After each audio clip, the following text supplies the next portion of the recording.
Please be advised, this episode does have content that some may find distressing. As always, listener discretion is advised and it is not suitable for anyone under the age of 13. Hello and welcome to It's Murder Up North. Today we explore the case of Ellen Higginbottom, an 18-year-old college student who had dreams of becoming a vet and planned on marrying her boyfriend of 2 years. Yet these hopes would go unfulfilled when her life was cut short on a bright spring afternoon. Any parent knows the fear and panic that swells when your child leaves your sight. 1 second they're sat on a swing and in the blink of an eye they're gone. Or being in a crowd and their hand slips away from yours. Fortunately, this feeling passes swiftly when we are reunited with our child. But what happens when those seconds become hours, and you're left helplessly waiting for the police to arrive? Today's episode focuses on a daughter who failed to return home from college. Her parents tried to rationalise her lateness. Perhaps her train was delayed, or she had lost track of time while out with her friends. But when their calls to her mobile are sent to voicemail and searches of where she may have been proved fruitless, the parents are forced to contact 999. Despite their growing fears and stating that this was out of character for their daughter, their report would not be dealt with for 4 hours. That's 14,400 seconds, in which the parents frantically waited for help.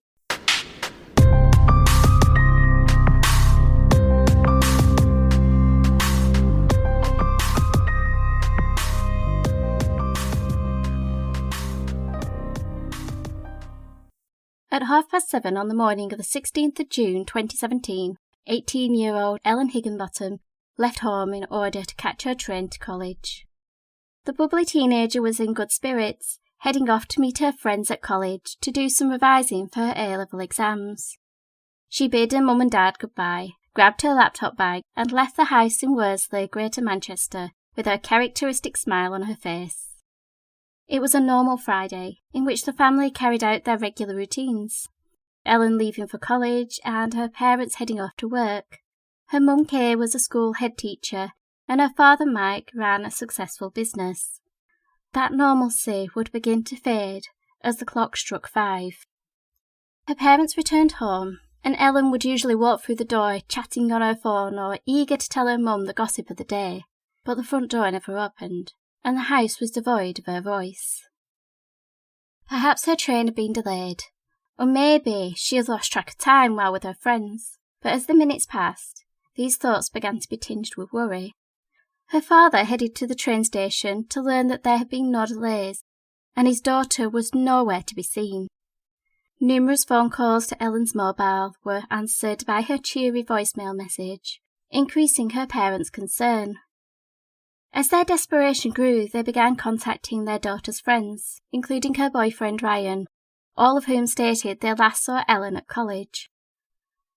This was not like their daughter. Ellen was a responsible girl who would have told them if she was going to be late home, and she would not wish to cause them any undue stress, given that her mum had recently been diagnosed with a brain tumour. Having exhausted all possible options, Ellen's father made the call that no parent wants to place. He contacted 999 at 7:20 that evening. So when a call handler receives a missing persons report, there are a number of factors that must be considered to determine the individual's risk level, with consideration being made to every possible scenario that could have resulted in the individual's absence. Upon answering the call, the following actions must be carried out. A record of the incident must be created, with all key information noted to assist in the processing of the incident. During the call, Mr. Higginbottom advised the operator that Ellen had last been seen at approximately 1 p.m. at Winstanley College in Orrell by her friends. They had told him that the last contact they had had with her was at 1:45, when Ellen sent them a Snapchat stating she was lost in Orrell Water Park, a nature reserve which was a 10-minute walk from his daughter's college. Mr. Higginbottom proceeded to explain that the teenager's friends and boyfriend had headed to the area to look for Ellen, but had failed to locate her, and that he had retraced his daughter's route to the train station, but his efforts also proved fruitless, adding that all calls to her mobile phone had been redirected to voicemail. The concerned father provided the operator with a clear description of Ellen and emphasised that her absence was completely out of character. The operator, having assessed Ellen's risk, assigned her case a Grade 2 response, meaning that she was deemed to be high risk, and her disappearance needed to be investigated urgently. The general rule was that such incidents are escalated within 40 minutes of the initial report. In an ideal world, officers would have been deployed immediately, but on this occasion, Greater Manchester Police failed to do this. The call was passed to various radio operators that night, all of whom were experiencing a high workload. When the Independent Police Complaints Commission reviewed the handling of Ellen's case, it was reported that each of these operators had over 60 or more live jobs on their systems. It was also noted that including Ellen's, there were at least 50 Grade 2 response calls that required urgent attention. A shortage of available officers resulted in response times being extended, as crews were already at other incidents, including an aggravated burglary and the search for a wanted man, the latter utilising many of the resources for a number of hours. By 5 to 10 that night, response to Ellen's case had been delayed 12 times, and despite it being recommended that reporting parties be kept informed of any delays or developments, no one called the Higginbottom family due to the high volume of jobs the operators were undertaking. This lack of a callback forced Mr. Higginbottom to contact 999 again. Having waited almost 3 hours with no news, his concerns for his daughter had intensified with every second. He was assured that officers would attend as soon as they were available. At 7 minutes past 10, despite her father's frantic call, Ellen's case was delayed by another 30 minutes, with the radio operator explaining to the IPCC review board, quote, "All night patrols were engaged with equal or higher grade incidents, arrests or urgent inquiries." This radio operator told the board that she had, quote, "verbally voiced her concern that a number of incident logs had not yet been escalated, to which she was told that officers including supervision had been busy or engaged for most of the afternoon looking for a suspect."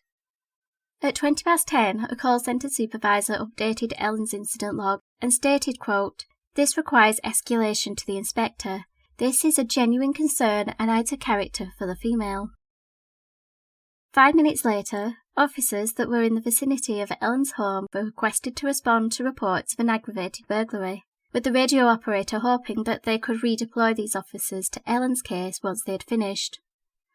Unfortunately, a second burglary was reported just a street away from the first, and the officers were sent to attend this instead.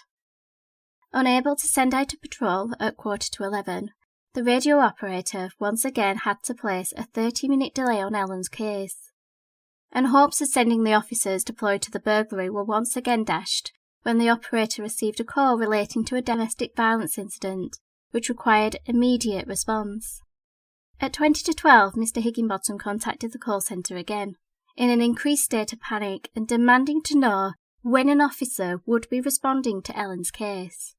The father was advised that officers had now been deployed and were on their way to his home, and just 2 minutes later, they knocked on the family's front door. This was only the beginning of their ordeal. Having waited for hours for the police to arrive, Ellen's family now had to repeat the information they had given the operator, and allow the officers to perform a search of the house and gardens. Having noted that there was nothing of consequence in the home that could explain Ellen's disappearance, a report was fed back to the operations team.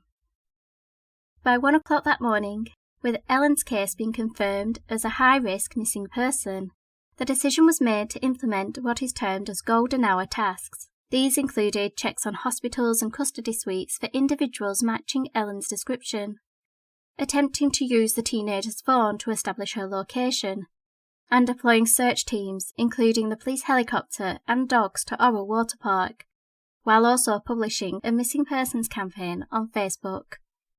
Taking into account the amount of time between Ellen entering the water park and the Snapchat message she sent, it was possible for officers to narrow down the teenager's approximate last location. Located to the west of the M6 motorway, Orwell Water Park is a 19-acre nature reserve that is a favourite haunt for birdwatchers, walkers and anglers. Woodlands surround 2 lakes that sit at the heart of the park, These were once reservoirs that had existed on the site for at least 100 years before they became abandoned. In the 1980s, the area was landscaped to create woodlands, and the reservoirs were made shallower to help build a natural habitat for various species of wildlife. By 2017, the woods had matured, and naturally worn paths cut through beneath their canopies, providing a pleasant place to enjoy a walk on a warm spring afternoon. As night descends, the park falls silent, and when search teams arrived at 2 a.m. that morning, it was an eerie place to explore. Torches scanned the undergrowth as shadowy figures moved beneath the trees, searching the darkness for the teenager. High above, the rotating blades of a helicopter pierced through the stillness of the night, its searchlight illuminating the ground below. From this vantage point, and using the thermal imaging camera, the pilots were able to make out the outlines of the officers on the ground. At 2:20, the aircraft passed over the woodland and proceeded to hover over a field adjacent to the tree line, where they picked up another heat source. Hoping it was the missing teenager, they focused their beam of light on the area and directed officers to the field. As the spotlight illuminated the figure, the individual began to run, fleeing from the light and heading swiftly away from the approaching officers. On the ground, the officers followed the pilot's directions, which led them to a wheat field. Noting that some of the crops had been disturbed, they arrived at the spot where the individual had been spotted at 2:30. In a clearing, the rays of their torches made the pale skin of the lifeless body glow like moonlight. Ellen lay on her front, her clothing disturbed and caked in mud, her brown hair dishevelled, while beside the teenager's body they found a spade and a belt. It was clear to the officers that the 18-year-old had been the victim of a vicious attack, with visible puncture wounds to her neck, and her disturbed clothing suggested that she may have been subjected to a violent sexual assault. As for the mysterious figure, witnessed by the helicopter, it was concluded the individual was like the perpetrator, who had managed to disappear into the darkness. The residents who lived in the village of Laurel were woken that morning to a hive of activity, with emergency vehicles located around the water park and police officers patrolling the streets. News of a missing student had circulated on Facebook, but it was clear that from the forensic teams that now combed the 19-acre nature reserve that something far more sinister had occurred. News crews began to arrive in the quiet hamlet, as reports of the discovery of a body in the water park quickly began to spread. However, investigators were cautious about making any connections between the missing student case and the deceased individual found in the wheat field, stating that investigations were ongoing and no formal identification had been made. Given the popularity of the nature reserve, police hoped that people would come forward with information to aid their inquiries. Within hours of Ellen's disappearance being circulated on Facebook, 2 ladies came forward to report that they had been followed while in the park on that Friday morning, with them describing that the man had a green carrier bag with him. Eager to gather further information, Detective Superintendent Milligan addressed the press, stating, quote, "We have dedicated significant resources to this inquiry. We will be leaving no stone unturned. We have issued a press appeal and are getting a good response. I would urge members of the public to ring if they have any information. Young people like to congregate at the water park. Fishermen use the lodges there.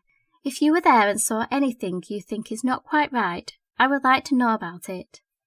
It may seem insignificant, but I would like to be the one to make that call. Somebody out there knows or suspects who is involved in this. I would appeal to their conscience to come forward and help us get this sorted out. This is a big scene, but of particular interest is the location where the young lady was found, on the edge of a field. I would ask the public to stay away from this area. I cannot rule out a sexual motivation, and as the investigation progresses, including forensic investigations, this is one thing I will be looking at.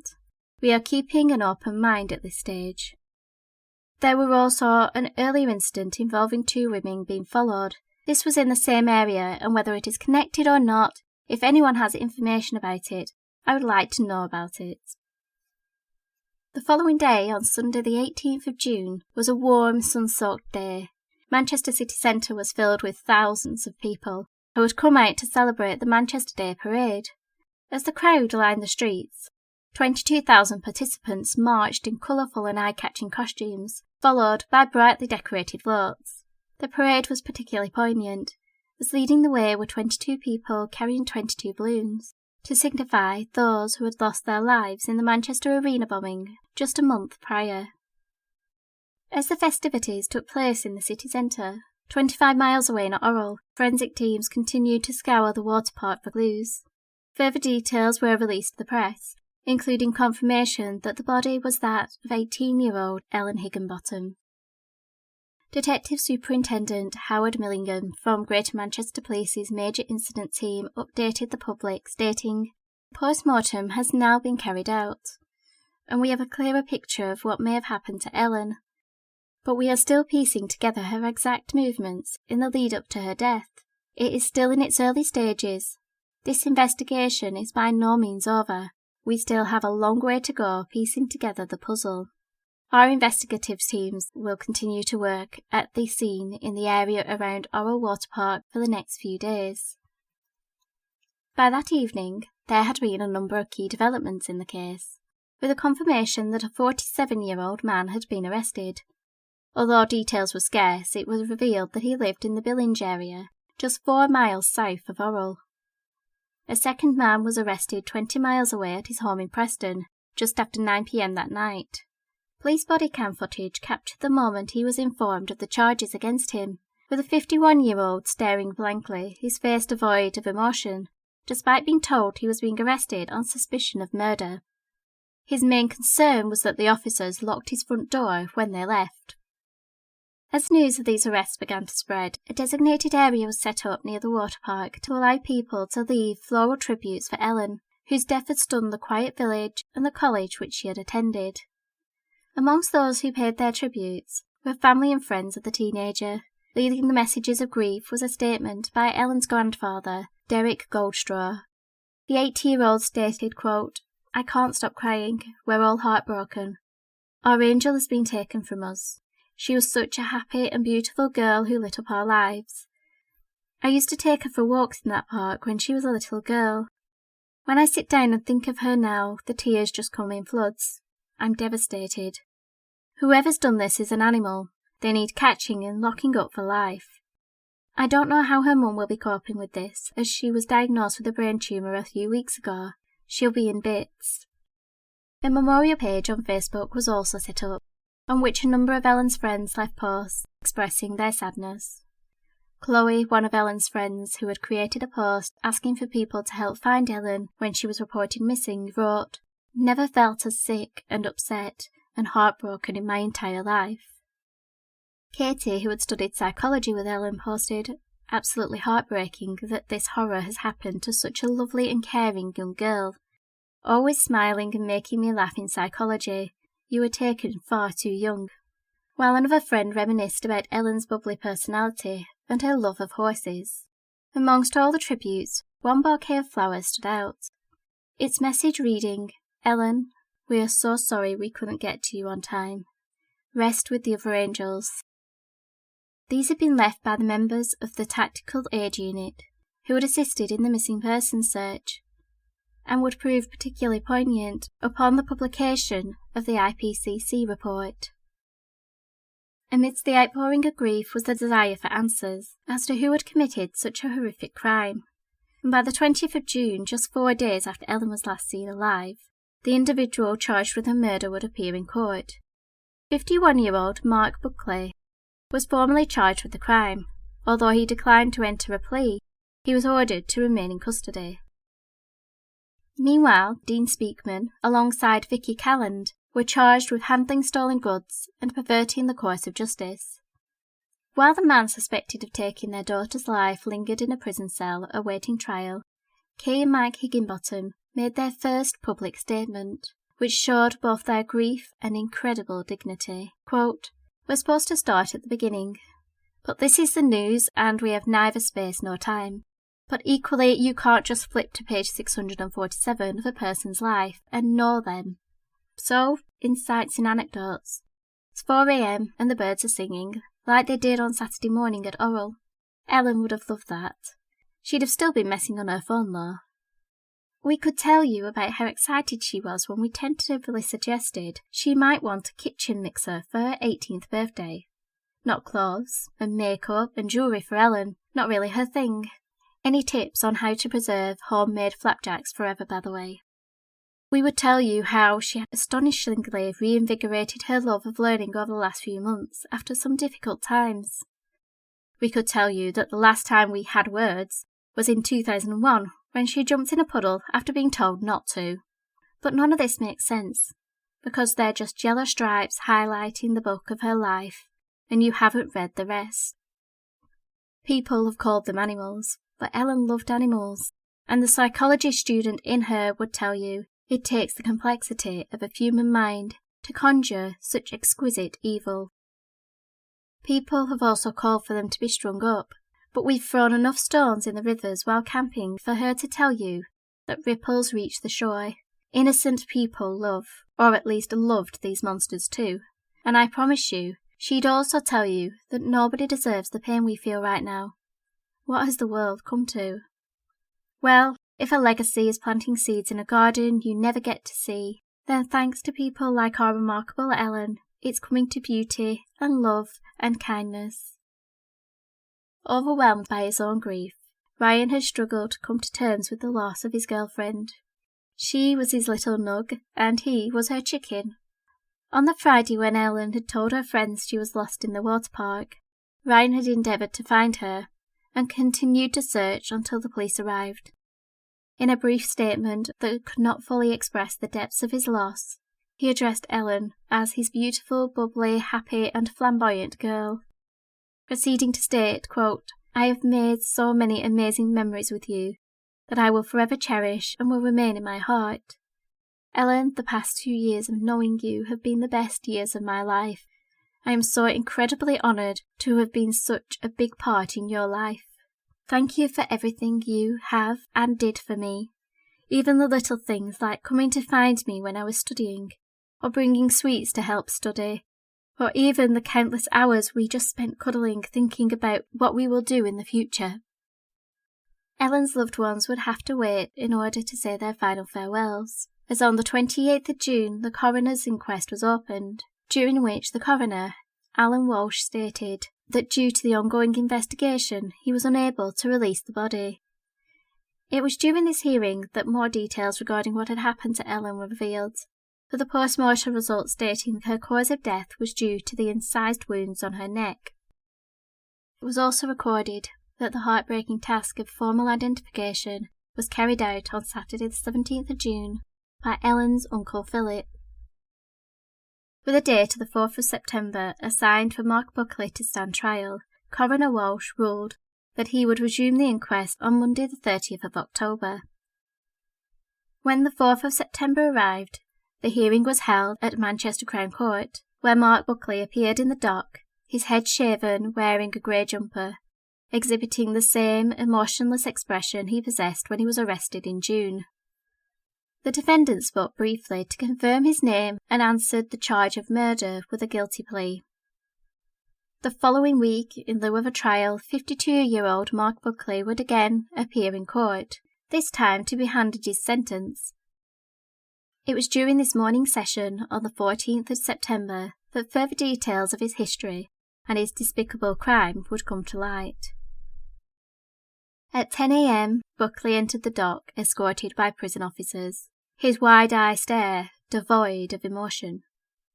It was a day Ellen's loved ones had been waiting for, but Ellen's parents were unable to see their daughter's killer handed his punishment, due to Mrs. Higginbottom being gravely ill. Judge David Stockdale QC entered the courtroom, briefly acknowledged those present and opened the proceedings, with Prosecutor Peter Wright QC being the first to address the court. The prosecutor began by presenting Mark Buckley's criminal history, stating that the defendant had offences dating back to the 1990s. More recently, however, he had served a 2.5-year sentence after setting fire to his neighbour's car. Upon his release from the prison in 2012, he was relocated to Preston to prevent him returning to the area of his offence. As was routine for anyone who was arrested, a sample of his DNA was also collected, which would help investigators link him to Ellen's case. Less than a year prior to the murder, in September of 2016, Buckley was handed a 12-month suspended sentence for criminal damage and affray, However, none of his previous crimes would have hinted at the danger he posed. Despite the lack of clear warning signs, Peter Wright QC highlighted that Mark Buckley's actions on the 16th of June 2017 were planned, stating, "It's the prosecution's case that the murder was both premeditated and involved considerable planning," continuing by advising the court that despite this premeditation, his victim was chosen at random, in a tragic case of wrong place, wrong time. The prosecutor proceeded to explain that Buckley had entered Orwell Water Park at 5:30 that Friday morning, and proceeded to approach and follow numerous women. During the time between his arrival and 2 p.m. that afternoon, it was reported he had interacted with at least 3 women, all of whom were out walking their dogs in the nature reserve. These women recalled he spoke to them for a moment before walking away. It was one of these witnesses that had told the police about the green carrier bag that the man had been carrying. This was later recovered from the home where Buckley's mother lived, and was found to contain items that belonged to Ellen, as well as, quote, "a length of rope, other pieces of ligature, an empty condom packet, and sachets of sexual lubricant." Mark Wright QC argued that, quote, "the purpose was to subdue, sexually assault, and murder a female." The prosecution then went on to explain how Ellen had ended up crossing paths with the defendant, stating that the A-level student had last spoken to her friends just before 1 p.m, when she wished them luck with their exams. The 18-year-old was then seen on CCTV making her way towards the water park. Her Snapchat message an hour later, which featured a picture of her in the park, and was captioned, quote, "I've been out for 20 minutes and I'm already lost." This allowed investigators to narrow down a timeline of events, as it confirmed the teenager was still alive at 1:45. The image also assisted them in identifying her approximate location in the park. This message would be the last time her family or friends would hear from Ellen. However, the prosecution told the court that at roughly 2:15, a woman walking in the wooded area to the south of the lakes heard what she believed was a couple having intimate relations in the undergrowth. Mr. Wright QC advised that this noise was likely the sound of Buckley attacking Ellen. Having left the teenager's body concealed in the bushes, Buckley retrieved Ellen's belongings and fled to his mother's house nearby. It was here he met with Dean Speakman and Vicky Calland, who were both facing charges of handling stolen property and perverting the course of justice. The couple had been assisting Buckley's mother with some gardening when the defendant arrived at the home. Speakman and Calland later recalled that Mark was acting out of character. They also noticed that he had cuts on his arms, and his clothing appeared to have blood on them. Buckley attempted to explain his appearance by claiming he had been out walking his 2 dogs, when he had become tangled up in some brambles. After getting changed, Mark Buckley produced a rucksack, which contained a mobile phone and a laptop. Dean Speakman offered to take these off Buckley's hands for £40. Switching the computer on, Ellen's name appeared on the login screen. The prosecution stated Dean Speakman did not think anything of it at the time because Buckley had indicated that he had stolen the laptop, and at that point they were not aware of the murder of Ellen. Speakman would be witnessed later that day using the mobile phone. However, he and his partner Vicky Calland only became aware of the significance of the items they possessed when news of Ellen's murder was broadcast. The prosecutor explained, quote, "When it became apparent, to avoid getting into trouble, Calland and Speakman walked to the woods to dispose of the laptop. The laptop bag, clothing and other remnants were put onto a fire and burned, including the mobile phone." The couple were however seen entering the woods in Billinge, accompanied by Mark Buckley, who also proceeded to burn some of Ellen's clothing on the flames as well. Dean would later speak to a neighbour regarding the laptop, and apparently told him, quote, "not to mention the laptop, and he said it belonged to the girl who had been killed, and that's why he burned it," end quote. Investigators located where the fire had been started and found the burned remnants of Ellen's belongings. It was this destruction that led to the couple being charged with the offences of handling stolen goods and perverting the course of justice. The court were then provided information regarding the hours following Ellen being reported missing, with the prosecution explaining that Buckley had returned to the water park in the early hours of Saturday morning, with the intention of moving the teenager's body and burying it. They described that the belt recovered from the scene appeared to have been used to drag the 18-year-old by her ankles, and a clear path had been created in the waist-high crop in the wheat field where the body had been dragged. It was believed that the intervention of the police helicopter prevented Buckley from carrying out the burial. He was witnessed by the pilots, moving in a manner consistent with someone moving a heavy object. Upon realising the helicopter had spotted him, Mark attempted to quickly conceal the spade and Ellen's body in vegetation before fleeing across the field. He swiftly removed his trousers and shoes and discarded them in a nearby garden, where they were later recovered. He then made his way back to his mother's house, being captured en route via CCTV, with a surveillance image showing him walking barefoot and trouserless at 3:20 that morning. When officers arrived at the spot 10 minutes later, they discovered what was described as one of the most horrific sights they'd ever seen. The court was spared the full details of what the officers found, but a brief description of how Ellen was positioned was provided, with it being stated that the 18-year-old lay face down, close to the boundary hedge that divided the field from the nature reserve. Due to the teenager being naked from the waist down, early suggestions were that the crime was sexually motivated, although forensic testing failed to find evidence of any assault. Upon Ellen being formally identified by her uncle, a post-mortem was conducted, which concluded that the 18-year-old had died from a number of penetrating wounds to the neck, with one being described as extremely deep. This was later found to have likely been caused by a kitchen knife. The coroner also found evidence that an attempt had been made to strangle the teenager. Aside from the post-mortem marks sustained from her body being moved through the undergrowth, it was evident from the injuries to Ellen's hands and arms that the 5'4" girl, who weighed just over 5 stone, had fought viciously against her attacker. Having fled from the police, Buckley returned to his home in Preston later that Saturday. It was here that police would arrest him on the Sunday, having matched DNA from the scene to his sample on the police database. During the subsequent police interviews, Buckley admitted he had murdered Ellen, although he rejected suggestions he had sexually assaulted her. He also claimed that he had gone to the water park with a spade, with the intention of acquiring some bluebells.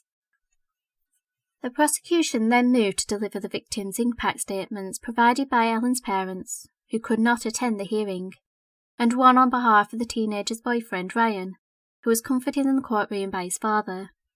Mr. Wright QC introduced Mike and Kay's statement, quote, "Mr. Higginbottom speaks in moving terms of Ellen's many special qualities, how she enriched their lives, and of the profound sense of loss they feel at her death. There can never be anything even remotely approaching justice for what has been done to Ellen. But what can be done has been done, and both Kay and I want to say a heartfelt thank you to everyone who has been involved in bringing about today's achievement.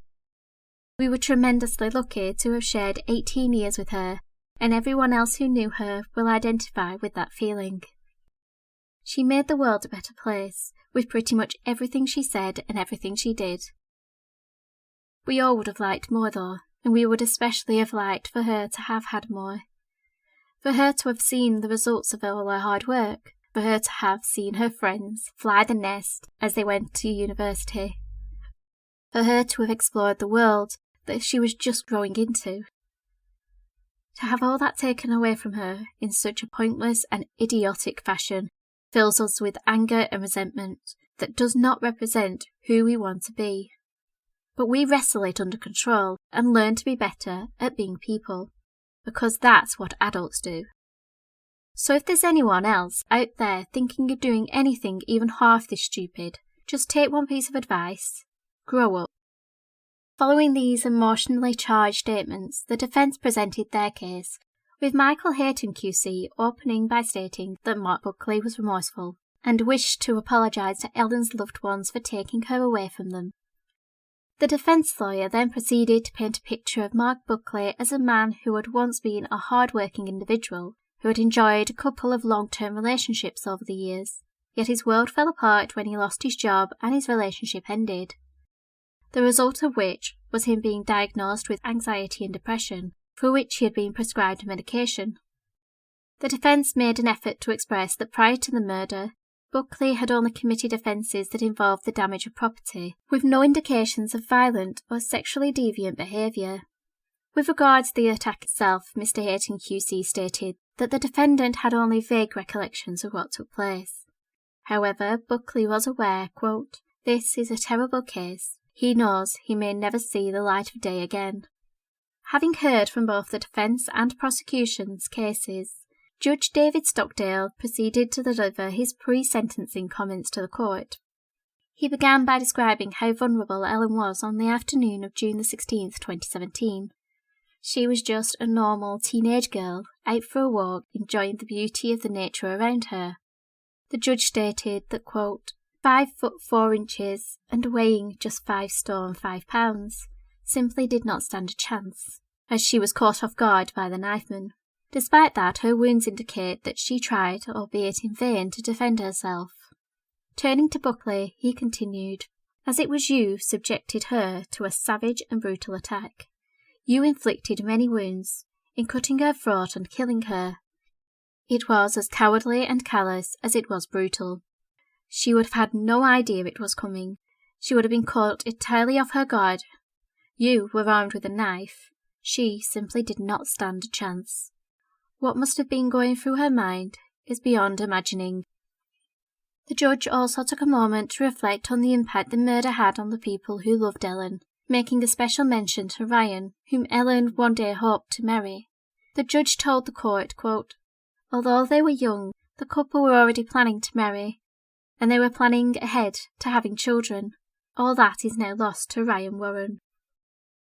With that poignant statement, Judge Stockdale proceeded to sentence 52-year-old Mark Buckley to a minimum sentence of 31 years in prison, meaning he would be in his 80s before he would be eligible for parole. Outside court, Detective Superintendent Howard Millington, who had led the investigation, made the following statement. This was an absolutely devastating murder by a stranger of an innocent young girl with her whole life ahead of her. Buckley callously killed Ellen in broad daylight. He attacked her in the most brutal way as she was walking around our water park before going to meet her friends who were taking their exams. I am glad Buckley will now be spending many years behind bars to contemplate the young life that he has taken away. But I wish that we hadn't even had to investigate this crime. I wish it hadn't happened. And Ellen was here celebrating her A-level results with her friends and planning her future. I would like to pay tribute to Ellen's friends and family and her boyfriend for the dignified way they have conducted themselves in what has been the most awful of times. We can never bring Ellen back, but I hope they can gain some comfort in the fact that justice has been done. Buckley's incarceration still left some questions, as the attack on Ellen had occurred without any previous actions that would have highlighted how dangerous Mark Buckley was. Nor had he explained what had caused him to carry out such a brutal attack. Commenting on this, Senior Investigating Officer Bob Tung stated, quote, "I think he was just out to get somebody that day. He had gone out ready to attack somebody, and Ellen had just been so unlucky. If it wasn't her, it would have been someone else. He's done this in broad daylight on a beautiful summer's day, in a quiet, well-populated park, which is very popular with dog walkers. It is the stranger element of it that is every parent's worst nightmare. You think you've done your job, brought your child up and got them educated, they're doing their A-levels and are on their way to the rest of their life. To have an only child taken from them in this way is just horrendous. An attack of such violence is rare, and you can't compare crimes because they are all bad. But this one, with young Ellen, was a shocker. She was a beautiful young girl in the prime of her life, and everything going the right way for her. I feel desperately for her parents and her boyfriend, who is such a nice lad. All I can do is reassure people that there aren't many people like Buckley. He is now out of harm's way. Buckley is on his own, not acting with somebody else, and only he knows what was going through his head. He has got an incredible loss of memory when it comes down to the finer details. I have thousands of questions for him. Whether he wants to answer them or not, I don't know, but we will have a go. We will go to see him in prison, whether it is 6 weeks, 6 months, or 6 years until he tells the truth." End quote. In December of 2017, the Independent Police Complaints Commission concluded their review of the handling of Ellen's case, with particular attention to Greater Manchester Police's response to the initial 999 call. The IPCC found the following, quote, "The incident was classed as a Grade 2, which based on the circumstances seemed appropriate. There is no indication that this risk assessment was lowered at any point, and Miss Higginbottom appeared to be treated as a high-risk missing person until she was located. Material gathered in the investigation indicates Miss Higginbottom was circulated on the Police National Computer as missing after about 15 minutes of Greater Manchester Police receiving the missing person report. Observations were passed on, but not all pertinent information was provided. The incident log regarding the wanted male was obtained as part of the investigation. It shows that a lot of resources were involved in locating him and in completing the actions following his arrest. This may have made it difficult to escalate the incident or allocate it to officers. It is evident from the incident log that there were a number of delays applied to the incident. Material gathered during the investigation corroborates that there were other high-priority incidents going on at the same time as this one, with limited officer resources. Until 10:07 p.m, all these delays were short delays of 10 to 15 minutes. A supervisor stated that the short delays indicated that radio operators appreciated the importance of the incident. This opinion was also reflected in the accounts of the radio operators. The review board confirmed that resourcing incidents is difficult due to the lack of officers. Information has also been provided to confirm the limited number of officers available to deploy to incidents. This would have an impact on how quickly incidents were resourced, and would require the radio operators to prioritise incidents. Radio operators recognised the need for this incident to be escalated, as shown by their limited attempts to do so and the short delays they placed on the log each time. However, there does not appear to have been sufficient action taken, in line with the escalation policy. From a review of the material, it appears no officer completed any service calls to Mr. Higginbottom to update him on the delays in allocating officers. The GMP escalation policy states that the responsibility for callbacks is that of the radio operators, and these should be done within the first 40 minutes. Service calls should be completed, but this may be difficult in practice. The supervisor made a specific reference to the lack of service calls in the instructions she gave to the radio operators following escalation to her, and she asked for a call to be made. However, no service calls were completed. Radio operators have stated it was too busy to complete the service calls. From the information gathered in the investigation, it appears to have taken approximately 1 hour 50 minutes from officers first attending to speak with Mr. Higginbottom to them going to Orwell Water Park. Within this time, it appeared other responsible lines of inquiry to assist in locating Miss Higginbottom were also being completed by officers, such as a phone triangulation and officers speaking with Mr. Higginbottom and the friends of Miss Higginbottom. It took approximately 70 minutes from officers attending the address to requesting the National Police Aerial Support Team. The incident log recorded that MPAS were engaged in North Wales, which explains why they did not arrive at Orwell Water Park until 2:13 a.m. Orwell Water Park is a large location, densely populated with trees, and the time of the night meant it was dark. It seems responsible that officers waited for MPAS support to assist with searching the park. Due to these conditions, whilst waiting, the other lines of inquiry were progressed, as previously discussed. It was clear from the report that Greater Manchester Police did follow most of the procedures. However, a lack of resources resulted in Ellen's parents waiting longer than they needed to for someone to come and help search for their daughter. In response to the report, Greater Manchester Police's Assistant Chief Constable, Chris Sykes, released the following statement. We have acknowledged the findings of the IPCC's report and recognise that the search for Ellen was delayed due to staff resourcing. Unfortunately, Greater Manchester Police have lost 2,000 officers due to funding cuts. All the while, our work has become more demanding. Managing this demand with reduced resources is extremely difficult, and it is sometimes a challenge to allocate resources to incidents. While Ellen's death would not have been prevented if the search had begun earlier, the delay in being able to allocate officers clearly caused extra stress and worry for her family and friends, and for this we can only apologise. We will continue to do our best to provide the people of Greater Manchester with the service they want and deserve, and take the findings of the IPCC report very seriously." End quote. Thank you for joining me for this instalment of It's Murder Up North. The next episode is coming soon. So in the meantime, keep an eye on those shadows.